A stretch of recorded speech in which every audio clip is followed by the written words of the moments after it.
of all the reasons to leave a sinking ship, that there's another even more wretched vessel passing by that's sinking even faster is not the best one. Allow me to try and explain. The great lake boat of state, that is Ontario, is without its Captain Dad. In suddenly announcing his resignation, Premier McGuinty decided to put the entire public business of Ontario on hold till his party tidies up the quite considerable mess it's gotten into. A very large part of this snarl, of course, was composed under the fearless leadership of the man who is now suddenly fleeing the tattered and listing ship of state. Power plants are being cancelled for political gain at a cost of something like $250 million.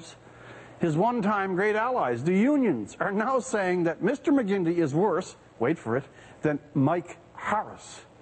In the half-lit world of Ontario political demonology, Mike Harris is just one notch, is it up or down, from Beelzebub. There's stonewalling in the legislature, revolt in Ontario's rural communities, motions of contempt. McGuinty's skipping out is taking place during the political equivalent of Hurricane Igor. And from the outside, it looks less like a resignation than an escape. And yet there are these talks that he might run for the national leadership now of the Liberal Party. Where does such nonsense come from?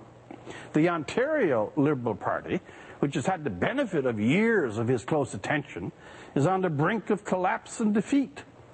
Is it likely that the Federal Party, itself a leaking vessel in third place, would now reach out for the leader who's exiting Ontario and brought the provincial party to tears and anxiety?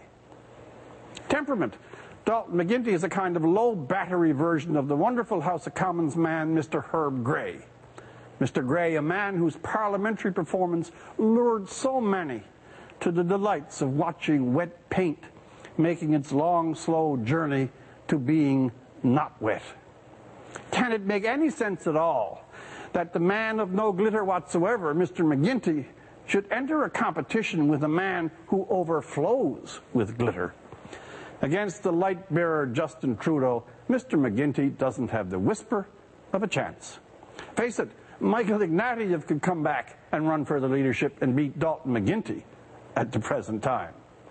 It may be just the measure of how idle, how not yet consequential this Liberal leadership race really is, that improbabilities on this scale are being given serious nourishment. And finally, a truly illustrious blogger has pointed out recently the record for even high-performing premiers reaching out for the national stage is very daunting. Robert Stanfield, one-time Premier of Nova Scotia, Pierre Trudeau's competitor, as competent and fine a man as to be found in politics at any time, may stand for them all. Stanfield flourished provincially, was dashed federally. So, for McGuinty, I simply cannot see it. Provincially, by his own choice, federally, by fate and his record. As a leader, Dalton's days are done. For The National, I'm Rex Murphy.